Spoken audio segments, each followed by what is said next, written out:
The capsular distraction test, and we're going to do it on the second MTP joint because that's the one that most commonly goes wrong. Do you remember when we talked about high gear and low gear propulsion? Oh, I'm going to drag you back through pod 103 if it's the last thing we do. High gear propulsion is the, which metatarsal heads? Which first and second, and the low is second to fifth. So the second one is common to both forms of propulsion, so it gets a bit of a beating. So often you will find people complaining of pain underneath their second MTP joint or metatarsal head. The first thing you want to do is rule out all other possible and likely options. What's the most likely cause of pain just there in your patients? You've been working on it all the way through 104. Callus. Thank you. How could they forget? How could you forget? It should be embedded in your subconscious by now.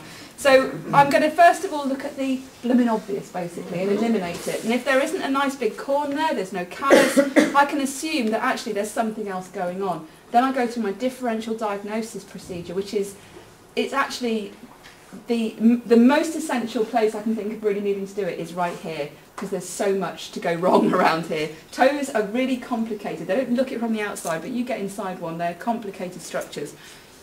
You've got, well, you can tell me a little bit. What have we got? We've obviously eliminated the skin. What's underneath?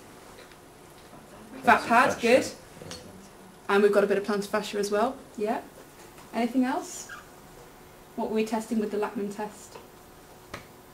Joint capsule. Yeah, joint capsule and the flexor plate that's attached to that. Then we've got all the little interossei muscles, the lumbrical muscles, we've got the bones, we've got the joint itself, the inside of the joint, we've got bursas in between the metatarsals, we've got nerves.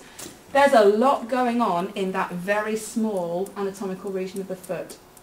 So I need to go through some of the tests, and one of the tests that I want to find out, one of the things I want to eliminate is this pain caused by capsulitis, an inflammation of the joint capsule. And the way to find that out is to stress the capsule out. Now the capsule will be nice and baggy on the plantar surface to allow the upwards movement, the normal dorsiflexion range needed during walking. And it sometimes will be a little bit tighter in the downwards direction because you don't tend to use plantar flexion quite so much. There are exceptions. So one of the tests that you can do to distract the capsule is to pull it downwards, and that will often produce a capsular distension that will create symptoms. So try that one first. So literally, what a lot of you are doing for the Lackman test, you're going to actually do for this one. You're just going to pull the toe down. And again, sometimes patients aren't aware that it hurts until you do this test, and then so watch their face and make sure they're still okay. The next one, if that is maybe not going to give you any symptoms, is to do another sort of distension or distraction, which is to twist the toe. And by twisting it, you're basically going to take the slack out of the capsule, put it on stretch, and then give it a little extra turn. Not too hard. I've seen some of your palpation skills.